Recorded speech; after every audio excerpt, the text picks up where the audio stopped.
Hey, what's going on, Black Sands community? We are here, Manuel Godoy and Steven Johnson from freaking EVERBORN. Yep, if you don't know what EVERBORN is, you finna find out. All right, EVERBORN is, I guess we could call it a Shonen Jump. I don't really know. I don't think we should call it a Shonen though. I think we should call it what? An epic tale of medieval type fantasy. How about that? Does that Yeah, work? that works. Yeah, That we works. we we call it the strange alchemy of shonen style manga and Western fantasy. Yeah, That's there what you we're go. calling it. All those good things together wrapped up in one story called Everborn. And currently, there's about 4 books out now. There's 3 chapters of Everborn, Prince of Arcadia, and the new one that's just coming out, Ariel's Adventure. So today we're going to be talking to Stephen about his project, what he's doing, why it's exclusive on BSP, right? Digitally, anyway. Um, and things that he's planning on doing over the next couple of years. He's had an amazing path from being an idea guy who makes a million different products that he never releases to now being a guy who True. consistently comes out with new products every single 5 seconds the way you're supposed to. And we're going to be talking about that. But first, go ahead, introduce yourself, tell them your story, man. Tell them your backstory. They need to know. Oh man, so where do I start? No man, I have been actually working on this whole Everborn thing for the better part of a decade. Um, in a previous life, I wanted to be a film director, and I didn't get accepted to film school, and so my life took a different path, and then I got into technology, and then I decided I wanted to make a game, and so I taught myself how to code from YouTube. And then I made a game, and that game was called Ariel's World, and I made it on a platform called Windows Phone. I don't know if anybody remembers that, but we made that, and it was the #1 paid 2D platformer on Windows Phone for like 2 weeks. But if you don't remember Windows Phone, it's because that platform completely died.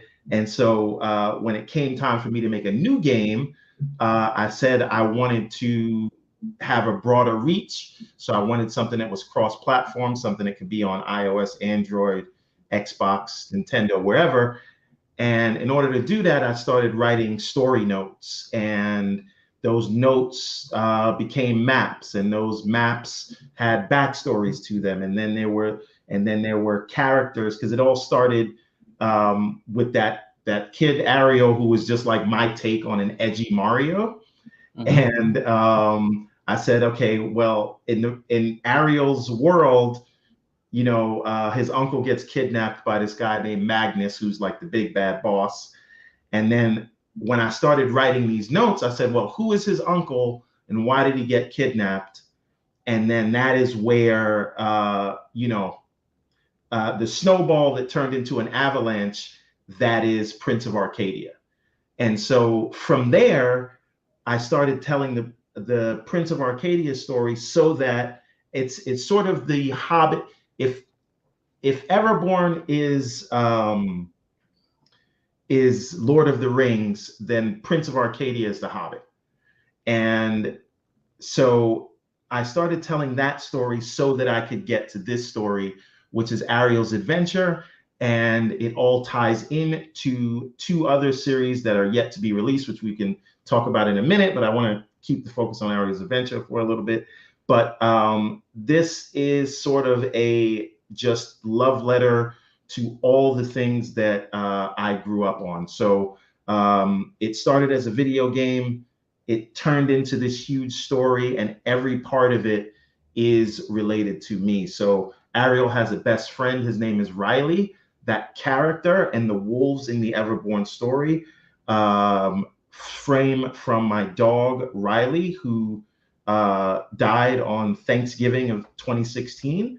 And he was sort of like, man's best friend, because I'm also a single dad. And so it was just, I remember I had Riley, it was just me, Riley, and Steve Jr. And when Riley passed away, I wanted to find a way to immortalize him. And that is where the character Riley comes from. We have the Remnant series that is getting ready to come out, and Alice Ravenwood is sort of a character that is inspired by the lady in my life. So every character you see in this story is based on someone or something that is personal to me. So I do want to share this with the world, but it is first and foremost sort of a story about me and my life, if that makes any sense. Yeah, I understand 100%. So so far there's about 4 books out. You also have a video game in production, right? Yes. That's the reboot, right? We're making a new version. That video game is actually quite massive, you know. So he's gonna release it someday. I don't know when, but it's like levels. It's a crazy amount of levels on it, you know. And you know, obviously we have some other written stuff, materials being made for the series as well. I got a question for you though. Yes, sir. As a Black content creator, what kind of path did you feel you had when you started making comic books? What was your path? Were you planning on getting a deal with Image? Or was there some traditional path you were trying to take when you started making this story? What was the dream when you started making the dream was actually, see, a lot of people don't know this, like it's owned by Disney now, but Star Wars is the most successful independent property ever made, at least before Disney got their hands on them. And I wanted to create something that was mine, something that I didn't have to ask anyone's permission for, right? And you said something the other day that really stuck home with me, which was you are not doing any deals where somebody comes and buys Black Sands from you.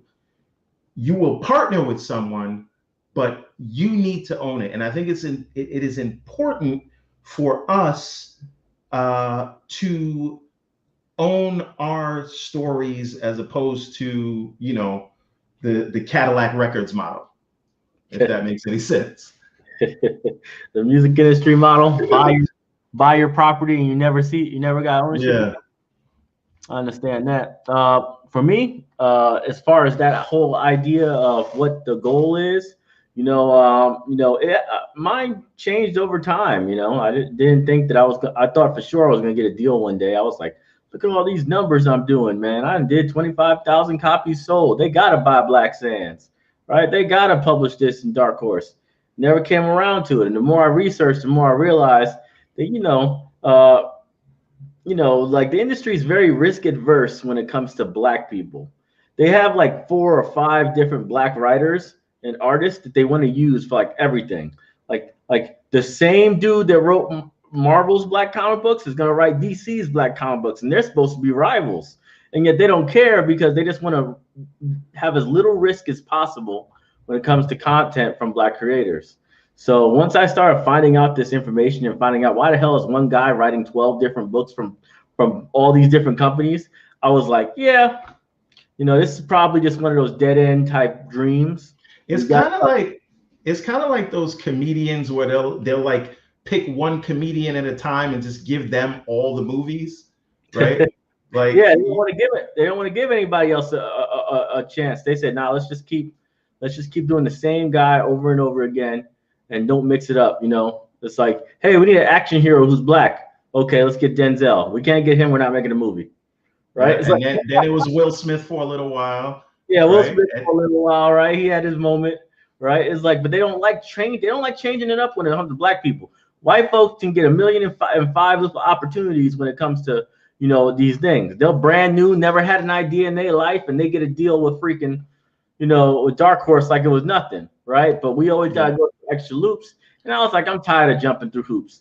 The same thing with Webtoons. When Webtoons, I was on Webtoons. I was doing great on Webtoons, and I got offered a deal by one of their competitors for an exclusive, right? I also got they were teetering on a deal, Webtoons, for a while, but I was like, look, I'm not gonna sit here and freaking post on Webtoons every single week for 2 years, 3 years with the hope that somebody's gonna freaking sign me to an exclusive one day. I was like, that's a lot of extra crap for something that's really high quality. If you're gonna take it, take it. If you're not, don't give me the bull crap.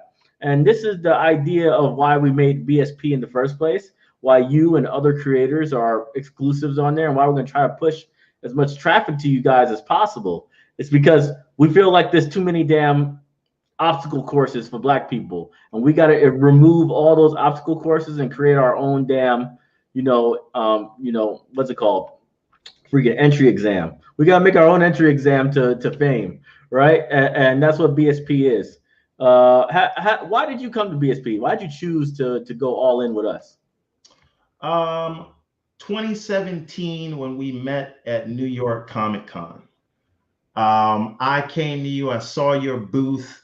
At the time, I kept seeing your advertisements on Facebook, and I thought Black Sands was a cartoon that I had never seen. And so I saw your signage, and I came to you, and I was like, hey, I'm working on these things. Look at this. I pulled my phone out. You looked through it, and you was like, oh wow, you got a lot of stuff. When did it come out? When did you release? I'm like, well, I didn't release yet. And he's like, you know what? I don't want to talk to you no more until you put something out. These are too much notes, right? And I took that. I'm actually very like a lot of the success I've had in life has been based off of spite, right? like proving people wrong. So yeah. I took that and I said, you know what? I am going to release something, right? and it was that got EVERBORN Prince of Arcadia Chapter 1 out the door, right? I was trying to wait until I had 20 issues, the whole arc done and scripted out, and I had all my art in place and everything in place before I did the first thing. And don't forget the novel and the video game. And the novel and the video game. Yeah, and all be done at the same time, otherwise you weren't going to release. Right. And it's called that somebody else told me that's called fixing to get ready. Right? Right? Like I'm working, I'm not doing anything, but I'm about to do something. And it's like if you have the difference between a creator and the ravings of a madman in his notebook are releasing your notes to the world, right? And you have to put something out. And I think that you beat that in my head. And so when there was an opportunity for us to work together, I jumped on it. And let me tell you something, all right? A lot of you guys might not have been there when we were doing our little courses and stuff like 2 years ago about the 90-day book publishing thing.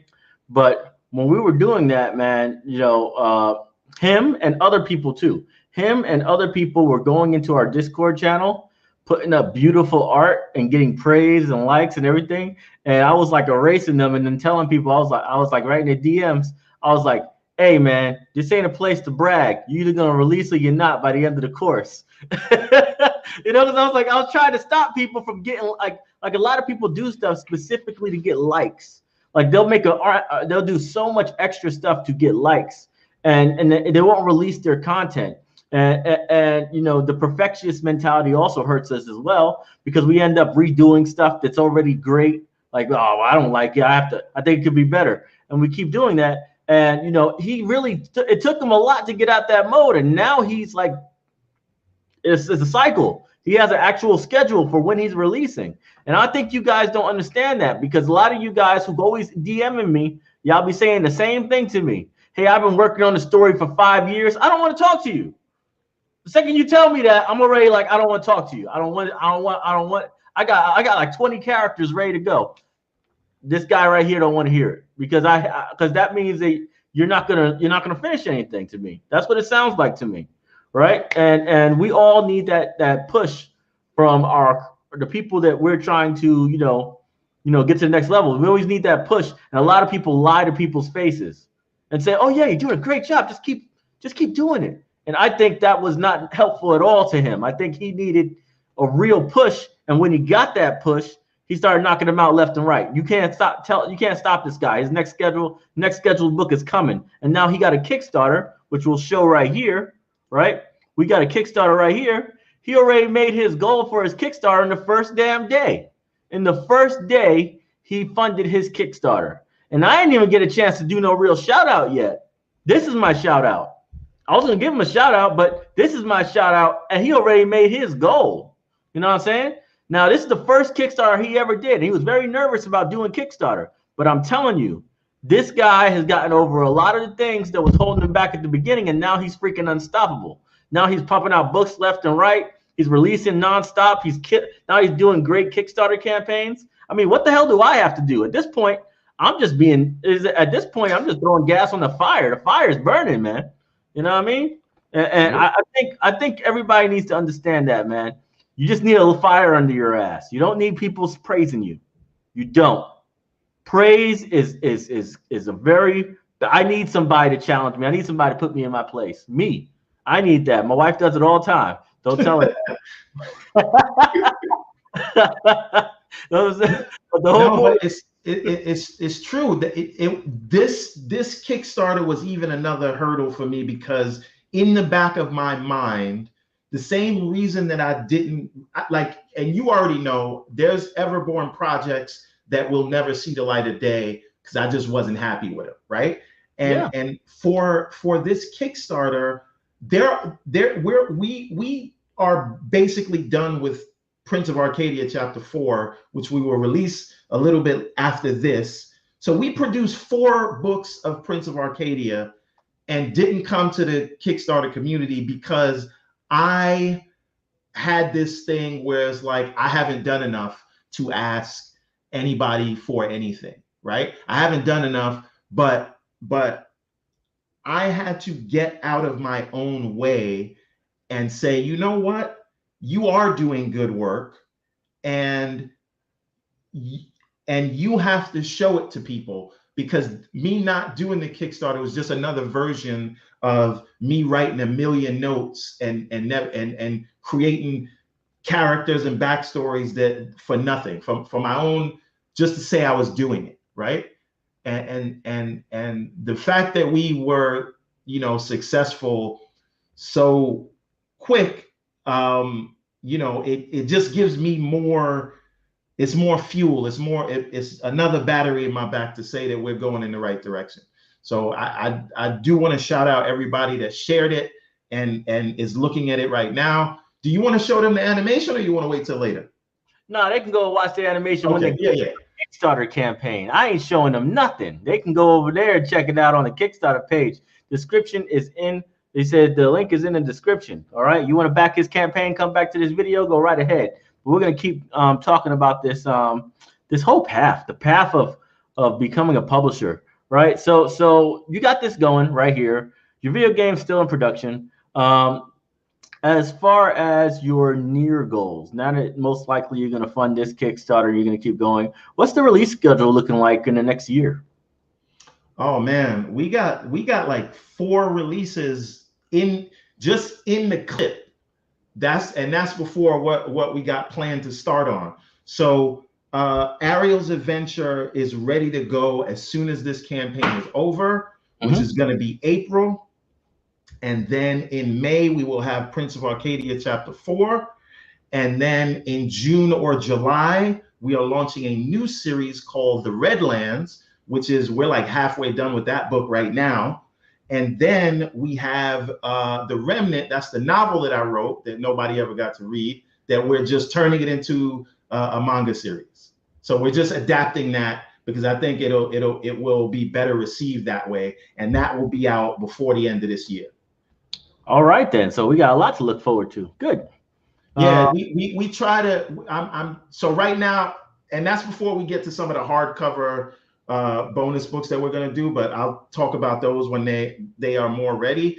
But we are trying to be on a release cadence of every 2 to 3 months. There is a new chapter in one of the Something stories. New. So, right. Something new every 2 to 3 months. That's how it should be. Now, as far as BSP, we already know. I think Prince of Arcadia covers at least 20 to 25 episodes right now. That's day 1. There's going to be 20 to 25 episodes of Prince of Arcadia on BSP. And Ariel's Venture hasn't even been touched yet, so it's probably not gonna be there anytime soon. But it will eventually get on there as well because we love bringing all these content on there. As far as this Kickstarter, what would you say is the best tier? So I already know because I've seen it. As a matter of fact, I'm about to pull it up real quick again because everybody seems to be getting it. But that $100 tier, I see has been going out quite often. So let's look down here. Yeah, that's actually like the one of, if not the most popular tier, right? That's the rightful heir, right? And that is inspired by Prince of Arcadia with Godwin's story, because you know he used to be the his father was the king of Arcadia, and somehow he got jerked out of his right to succession, and that's really what the conflict in that series is about. So but that will get you up to date. If you are new to the EVERBORN saga, this will get you all three of we do everything in digital and print, and they're all signed. And you will also get like a poster like you see in the background, and then a shirt like you see wearing here, and you get to choose which poster or which shirt you want from anything that we have available in the store. So and let me just break down exactly what you're going to be getting. So you're going to be getting Prince of Arcadia 1, 2, and 3, plus Ariel's Adventure. All of them are going to be signed because he loves you. And then he's going to have a shirt and a really big ass poster. It's like 36 inches by 24, so that's a pretty big freaking. Yeah, let me show you. Massive poster. It's like a fucking. That's like a canvas, man. Why is it so big? What were you thinking? You know what? I think we should take that tier down. You guys better hurry up and back it because I'm telling him to take that tier down because that's too expensive. That's a huge poster he's giving away for a $100 tier. I don't think that's very reasonable. I'm gonna tell him to take it down. So if y'all want it, y'all better hurry up and get it because I'm gonna tell him to take that. I just said that's not even economical. That makes no sense. How big is it? Can you hold one up for me or something? You got one? Yep. Because 11 by 17 is huge. So yeah, that's what I was thinking. This is absurd. Nah, man. And you giving people stuff like that? Hell no. We taking that off the list today. All right, we gotta save some money. I'm putting a new 100 tier down, 11 by 17. That's what we gonna do. No, we ain't doing no damn 37 million by. That's just ridiculous. You know what? I'm taking this off the page. I don't want nobody taking this. We want to see it before we get to remove it from the campaign. I don't want nobody getting no. I just don't want you to go in the hole because that's a lot. That's a lot of canvas. That's a lot of paper. Let's see. So I want to take questions. I want to take questions from the audience. Please, anybody who has any questions at all, whether it's to EVERBORN, whether it's to Black Sands, just let us know, and we'll start pulling them up on the screen, and we'll start taking them, okay? In the meantime, let me go and check on this. If you have anything to say, go right ahead and say it, and I'll just be watching the comments while this is happening. See, I'm not seeing any of this stuff. I don't get to see nothing in real time.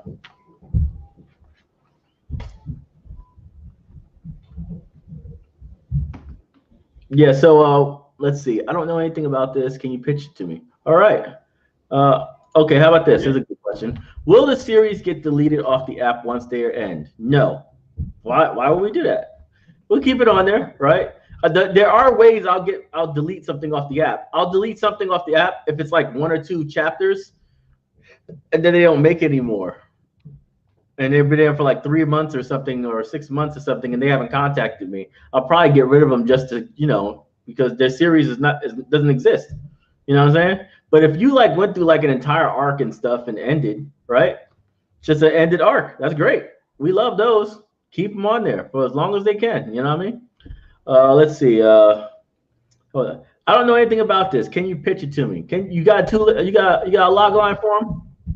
Yeah, I mean. Yeah, but no. Well, I will tell you why. Because you sound hesitant.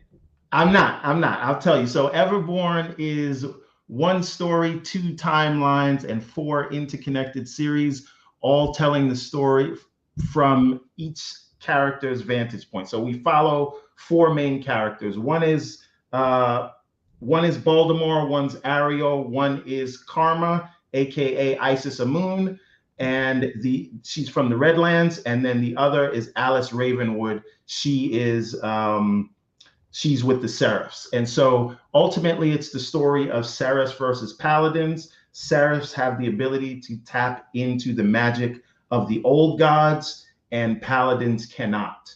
And there's been a power struggle throughout the ages, and sometimes the Seraphs take charge, and we are in a period now where the Paladins are in charge and Seraphs are hunted, and they want to bring back their immortal leader who was defeated about 300 years ago. His name is Magnus. And when they bring him back, he will lead them to dominance again. And the first thing I could go more. I don't go any further. All right, it's supposed to. You're supposed to pitch him to the show. You don't tell him the whole story. I used to tell my boy that all the time when he came to our shows and he was trying to sell his own book. I said, once you got him hooked, once you got the thing in there, let them do the talking. Because you just let them do the talking, because they're gonna talk themselves into buying the book. But you keep talking, you might turn them off. So let's go ahead and let them bake on that premise right there. Okay, all right. Let's see. An odd question, because I don't understand it, but how much 3D do you guys use, if any, in your workflows? I don't understand the question, but maybe you do. I don't know if he's talking about in game development. I'm all the EVERBORN games that have been made or are in the pipeline, they are all 2D games, because the EVERBORN games are actually designed as love letters to my favorite games of the 16-bit era. So Ariel's Adventure, the game, is a sort of 2D platformer that is a Metroidvania style game mixed with a little Mario action in there. We have a top-down action RPG that is my love letter to Legend of Zelda: Link to the Past. We have another sort of beat 'em up game that is basically my love letter to Double Dragon and Streets of Rage, and it goes on and on like that. So I don't do any for the EVERBORN games. There's nothing 3D in the pipeline. Will you be taking investors for this series? If so, when? Do you ever plan on raising capital for the EVERBORN company? Oh, I don't know. I hadn't thought about that. This has all been self-funded by me so far. You got to my first time raising capital. You got to understand this. A lot of the people who follow me, they want investment. They want investment in properties. They don't want to just do like Kickstarters and stuff. They want to actually buy a piece, right? And everybody's chomping at the bit now. I got somebody I'm working with right now in the company who's about to do their first capital raise, and we're going to be the exclusive distributor, right? And they're ready. You're just ready. The Kickstarter is cool and all, right? Kickstarter will fund the book, right? But capital will fund a year. Right.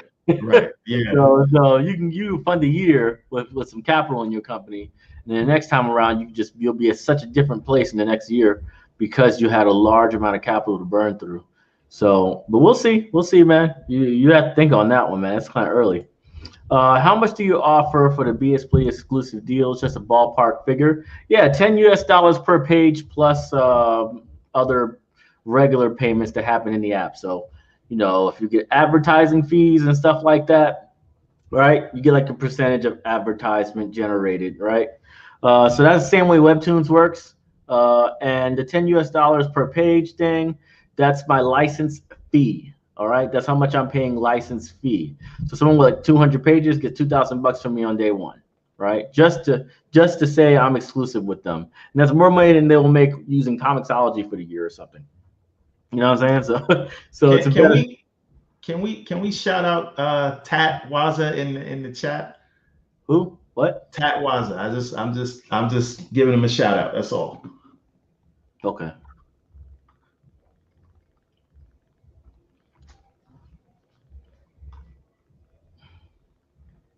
Hey, how about that? What is the starting point? What is this? You probably answered this before, but what is the starting point to getting your stories together? Character development, story plot, what is it?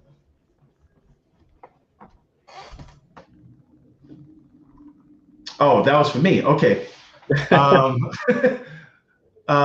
so for me, I mean, I started. For me, it started with an inciting incident, and again, my story was sort of organically grown out of a video game plot that was no different than, you know, why does Bowser kidnap Princess Peach every time, right? And it started from there, and that question of why for my inciting incident built everything was built from that. Okay. Right. So Ariel's uncle gets kidnapped. I said, well, why did he get kidnapped and who was he? And so that's sort of where he was the former Prince of Arcadia, and that's where the Prince of Arcadia series was born from. Ariel's Adventure again is just the story of that game that we released in 2015, and there is a thing that Baltimore says to Ariel when he gets kidnapped, which is find the Cassandra, and we have to figure out what that means. The Cassandra is Isis Amun, who is Karma from the Redland series that's coming out after this. Okay, and so cool. It's all connected in that way. Yeah. I don't know. I know you don't like superhero styles, Manuel. Are you sure you wouldn't sign a black hero, no powers, pure natural talent? That's not a superhero, then, is it? It's a black man. Yeah. Just natural talent. I don't see anything superhero about that, so kind of answers its own question. Let's see. Oh, look at that. Carla said she's going to put some down on that Kickstarter campaign tomorrow. Thank you so much, Carla. Many, many thank yous. Manuel, do you consult with people to understand Egyptian mythology for your story? Not really. I mean, I follow so many like people who study Egypt, right? And I've done so many things in general, like read this and do that and everything else. I don't consult with nobody specifically. I don't care about accuracy more than the cultural accuracy.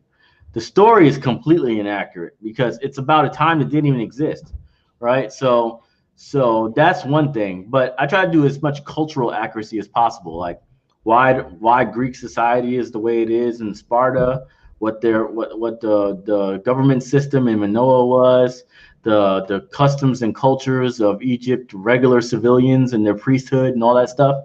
That's the accurate stuff. The story is totally mine. Like, there's nothing accurate about that at all. That's just my story, my take on the legend of Asar. You know, I do have a question for you about not so much story but character. Yeah. So when writing a character who is black, and there are so many tropes that we've been accustomed to seeing every day when we see sort of our faces in any of these stories, right? How mindful are you when you write a character who you know will be viewed through a million lenses of, you know, for lack of a better term, American racism? No. Meaning, if you write a villain, are you mindful of the flaws that you give that villain as to not have them, sort of portray another one of those tropes that have been pushed on us for so long in storytelling? Oh, well, that's kind of why I avoid the superhero genre in general, right? I don't like anything from superhero drama because it's basically the only way you can see black people in front of the screen. Also don't like any civil rights stuff, right? So you never see titles like that being promoted by me, civil rights, you know, slavery. Oh, but this person got their freedom. Yeah, I don't care. I don't care. All right? I don't care. If somebody's asking for freedom, I don't want to see that story. I don't give a shit. I don't want to see that story. Take your freedom with a sword. And so that's how my whole attitude toward this entire thing has been. I am mindful of that, right? Which is why I avoid those genres and those eras. I just avoid them like the plague. I'm like, I'm not going to do those, right? I'm not going to support them. I'm not going to publish them. I'm not going to even put them on BSP. I don't want them, right? He said, my platform is about seeing African history, African sci-fi, African fantasy, something out there that puts, you know, a different light on our stuff. And it's not intended for all consumers. Not at all. It's intended for our core audience, and that is it. Everyone else can kick rocks. I don't care, right? I only care about my core customer, which is black and brown people with kids, most likely, right? That's why we also don't have no hardcore content on BSP, right? There's a lot of great, really high professional level, mature titles out there that I said, too mature. Can't do it, you know, right? It's like, and that's just the way it is. Family friendly. Let's go. So yeah, that's my curation process on titles and characters, right? Let's see. What time is it anyway? Okay, cool. Let's see. I didn't miss like a million questions here. Let's see. Will Everborn be animated in the upcoming? Well, he does a lot of like animated trailers. I don't know about a full-fledged animation. What's your take on that, buddy? I got to get enough books out so that we'd have enough for a season, but it is somewhere in a pipeline of something. I think every single creator out there wants to make an animation for their comics.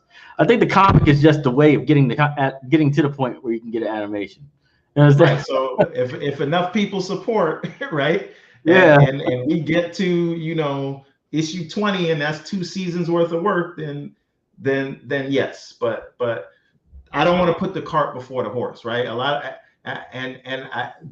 job one right now is keeping to our sort of aggressive release schedule and having the story there. The animation is there to serve the story, and if the story is not out and created and in the world, then it's not time for the animation yet, in my opinion. Yeah. Are you still signing new artists of comic books? Yep, sure am. Always looking. Just drop them on me. Hit me in the DMs with your comic book, straight up. Don't go in my DMs though saying hi or can I ask you a question. I'm like, I just ignore those. I really do. I get like 100 DMs a day, so I need very specific DMs. Hey, I got a comic book I'd love for you to check out. Here's a link. All right, then. I know what I'm looking for, and I'll go into it. Let's see. Shout out to Terry Young, by the way. Terry Young. Where's Terry Young? Oh, there he is. I see him. There we go. Thank you, good sir. You're putting in 100 like your work. There you go. Let's see. Okay, I've been watching on YouTube classes and reading Save the Cat. Yeah, you gotta read Save the Cat, man. You don't read Save the Cat, you are no student of mine. All right. You are no student of mine if you don't read Save the Cat. It'll save you so much time and effort in the creation of your story. Jeez. Let's see. Are you looking for game devs? Not personally. How about you? I mean, I am the game developer of EVERBORN. There you go. So,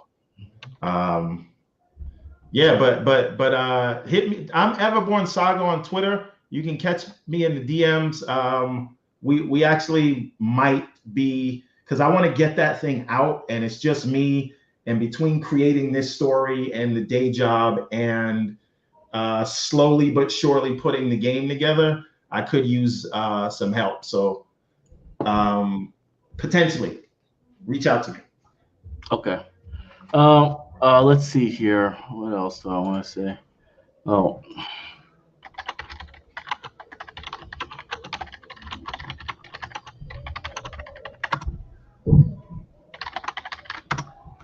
Let's see. All right, so that's cool. We're good to go on that. Let's see if we got any more questions. Do we have any more? How do you feel about Static Shock, right? Someone asked me that. How do you feel about Static Shock? Personally, I don't care about any of them. I don't care about any of these superheroes at all. I'm sure they're important to some people, but not to me. I am very determined on what I want to do. And because of that, I don't even look at stuff that's modern at all. I'm looking at stuff like, how do I make an epic series like Stars, right? when they make stories like Black Sails with the Maroons, right, and stuff like that. I'm looking at that and I'm saying that's epic. That's really great storytelling. How do I tell my story and have characters that are so likable that literally everybody's dope? The bad guys are dope. The good guys are dope. Everybody's dope. Everybody's a favorite. Everybody's dope. You're like, yo, like every death hurts. Every death hurts. You're like, damn it, that character. You remember? Did you watch Spartacus on Stars? Yes, Marcus was great. If it didn't have all that ridiculous amount of like edge, right? Yeah. I would tell everybody to watch it, right? But this is clearly a show that everybody can't watch. But it's sad, man. Listen, that series finale. Like, I'm a grown man. I couldn't tell. Like, I was like, okay, all right, no, I'm good. You couldn't help it. It's like they know how to write stories about period pieces, and I take all my my inspirations from people like that, right? And I don't care about superheroes at all because they're all the same story over and over again, no matter who they are. See, I'll take a different stance on that. Like, I like superheroes, but you have to be godfathered in. I don't care about like new superheroes, right? And I have a rant on Miles Morales, but we can save that for another time. Got you. How about this one? Should I make a comic before my cartoon? I'm contextualizing a cartoon as well. Can I answer that? I want to answer it. I want to answer it. All right. I want to answer it. Can you afford a cartoon? If the answer is yes, make a cartoon. If your answer is no, make a comic. That's it. Cartoon's gonna cost you a couple tens of thousands of dollars. If you got it, if you got the money, by all means. Time. By all means. But if you don't got that money, stop it. It's like you just stop it. Everybody does this. Everybody does this. I've seen people throw away their entire careers in comic books to pursue a freaking animation. They're like, yo, I want to make an animation for my two comic books I have out. They have like 2 issues out, and they do an animation for a year and a half, get like 10,000 views on YouTube, and now they're trying to make comic book number 3, and nobody cares anymore because they don't make comic because they haven't had a comic book in like 2 years. You understand what I'm saying? So be mindful of that when you make these decisions. It takes a lot of money, a lot of time. If you got the money to pay for it, by all means. But if you don't, it's a very dangerous trap. How about you, Steven? No, absolutely. And I've had several false starts. I used to be on that, like, okay, the end game is an animation, but then I realized the end game needs to be the story. And I don't want to bring up again how long it took us to do that 1-minute animation. So unless you have a team full of 30 animators that you can pay a full salary to take 2 years to build a season of a show that you, or even a pilot that you want to pitch to someone. And then if you pitch to someone, you need to be ready to have a full staff to produce the show in the time frame that they're willing to pay you. You got to be ready. So my thing is, do I want to get there at some point? Absolutely. But focus on what's most important, your story now. It just shouldn't be the initial goal. That's all I'm saying. It's a very, very, very high initial goal. So that's why that's like you got to be very careful with that being like the lead reason, the lead thing you're developing. It is a career killer. You have to walk before you can run, or crawl before you walk, right? So taking the steps, unless you're doing the animation yourself and you don't have to pay a whole team and you have the time to do it, that's a different argument. But I mean, I would be lying to you if I didn't say that is in the pipeline somewhere, and have that big goal, because that can drive you. But yeah, it just drives you. That's first. It drives you to make things better, for sure. Always having it in there. Cartoon coming soon for us. Black Sands, end of the summer most likely. That's when it's coming out. Let's see. But how much did you have to do before you got to the stage where that's the next thing coming out, right? $200,000. That's how much it costs. So, exactly. Good luck with that. Let's see.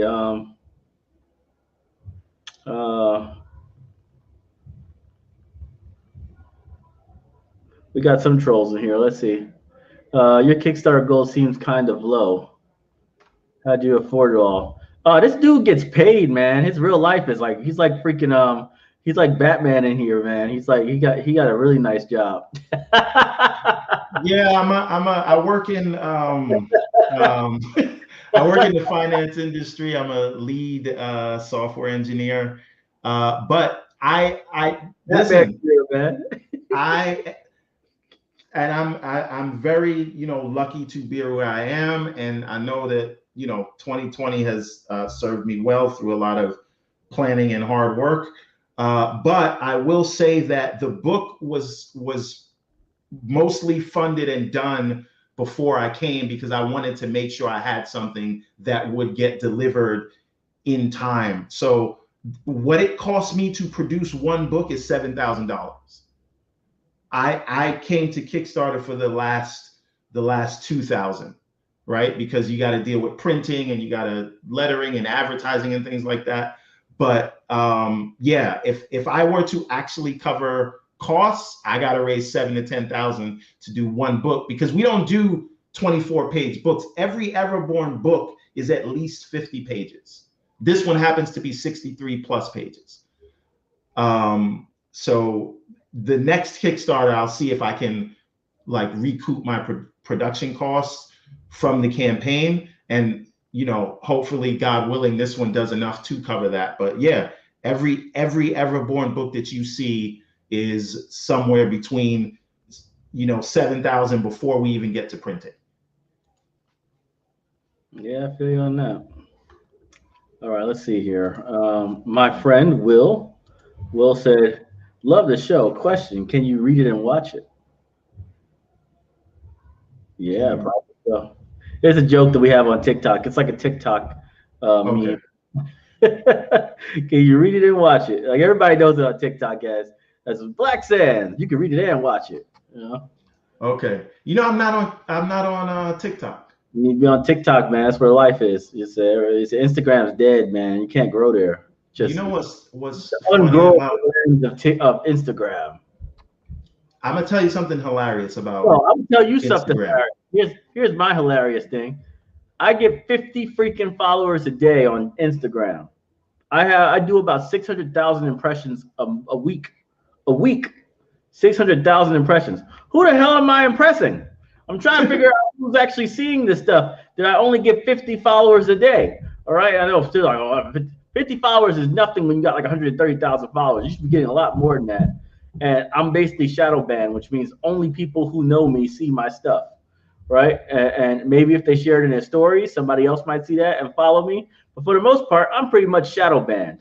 And here's the thing: I don't see your stuff. Like I'll have to go to your page to see it. It will tell me when you do a story once in a while. I'll see a notification, but to see your posts don't come up in my feed. And then to make it worse, but then I go to TikTok, right? I've only been on there for 4 months, and I'm at 122,000 followers right now. So I'm about to pass my Instagram account that I had for 4 years, right? I'm about to pass them right now on freaking TikTok, right? This don't make no damn sense. It's just the simple fact that people would follow you if they actually saw your shit, but they don't let you. They do shadow bans, and they say this Black creator, he's not talking about banging hoes and shooting up dudes for stepping on his shoes. Therefore, we can't give him followers like that. I'm sorry. He's talking about Black Egyptians.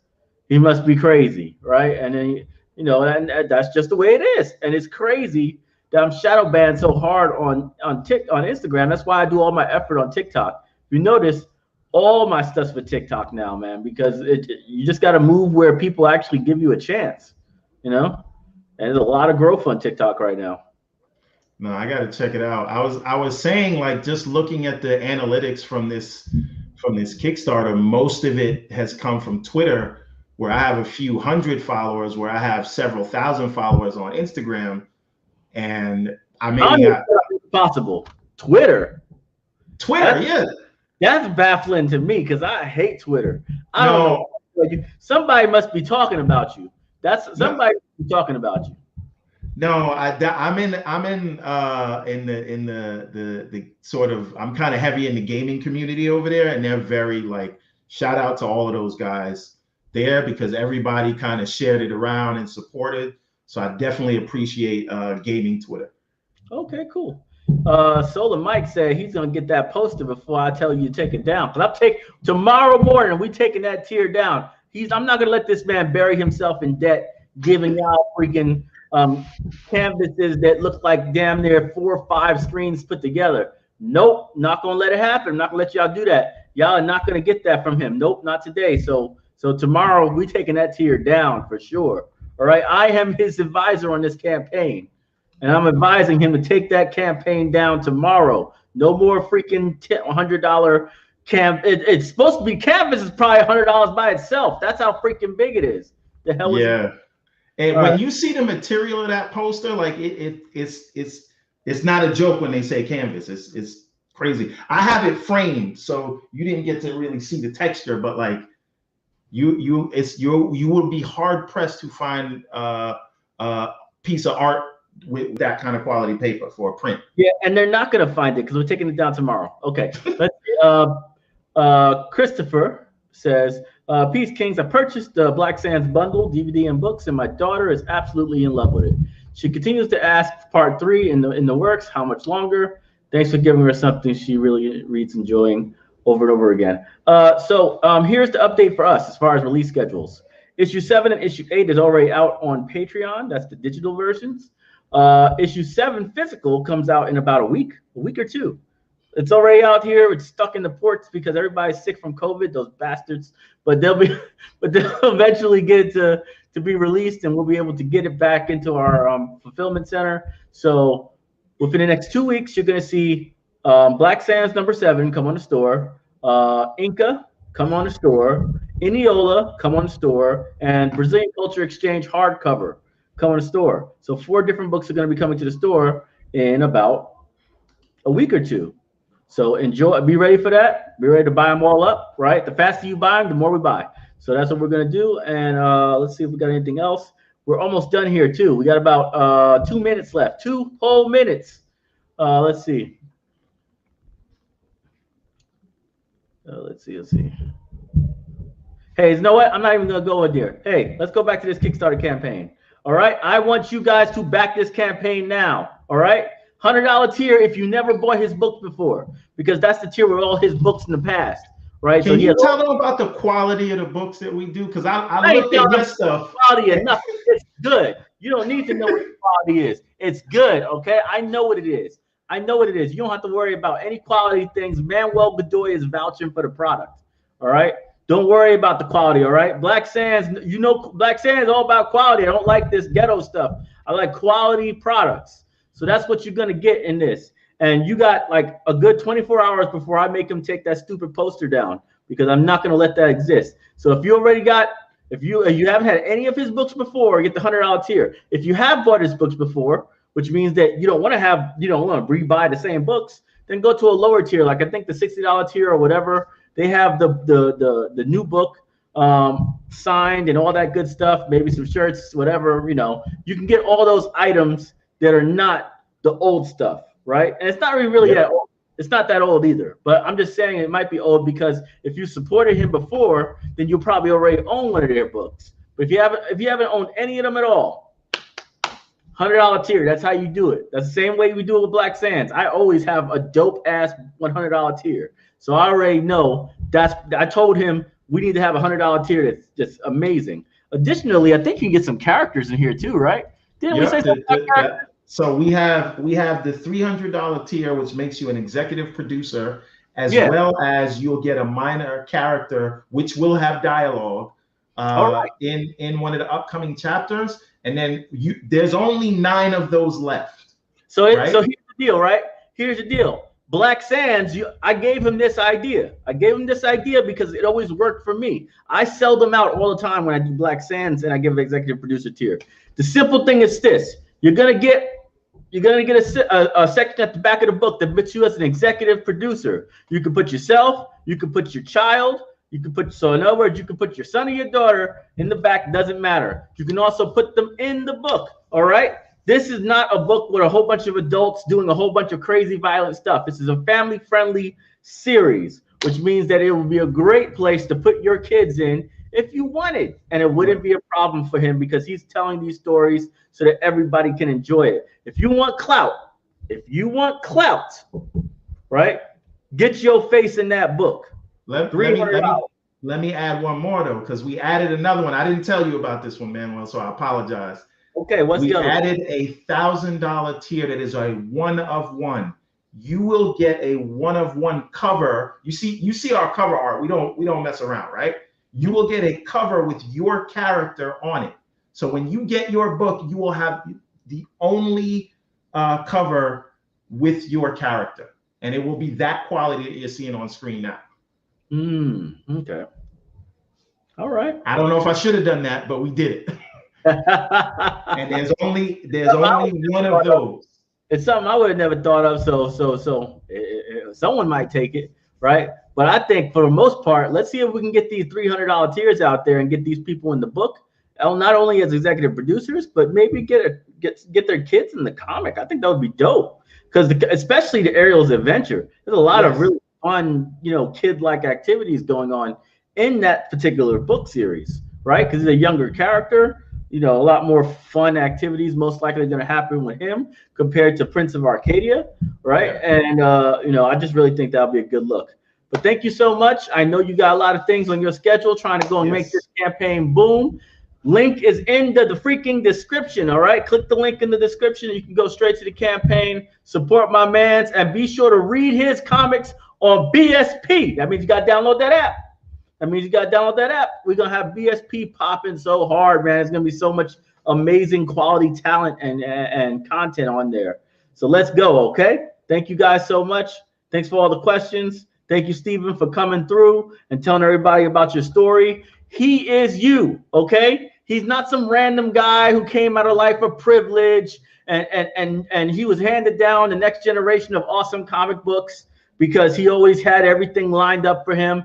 He was a regular black man looking to do something with his stuff, learned his skills from YouTube, and then decided to finally release some content after years of jotting down ideas and stuff like that. All right, I didn't even want to get on that, but 6 years ago, real talk, I'm not even joking, because I was in the real estate business in 2008 and I had nothing. I was on food stamps 6 years ago. I had to teach myself how to code from YouTube, enrolled into college, finished. I had a 2-year degree. I had to finish my 4-year degree to come back to be wherever I am today. So yes, Manuel's not lying to you when he says that to you, right? And anyway, it's serious. Regular people, man, regular people. They don't understand this. The story of Black Sands is the story of regular people. We don't have no privileged people here that came into this space or made comic books. Everybody had to grind, just like you will have to grind as the next future creators. So if you're planning on creating stuff in the future, learn from these people. Learn from people like Steven on what it takes to just get out there, man. You can't work on 17 different ideas. He decided he was going to work on EVERBORN. And everything is just a variation of EVERBORN. That's it. There ain't no different story. Every series in EVERBORN is all happening at the same time, just following a different character. It's all series of EVERBORN. Yep. That's it. Period. Yep. No other story. There's no other story. Don't worry about space. Don't worry about none of that stuff. Okay. Thank you so much, Steven Ramos. I would love to see you in that book. I want to see you in the next book, man. Yes, sir. All right? Yes, sir. See y'all later.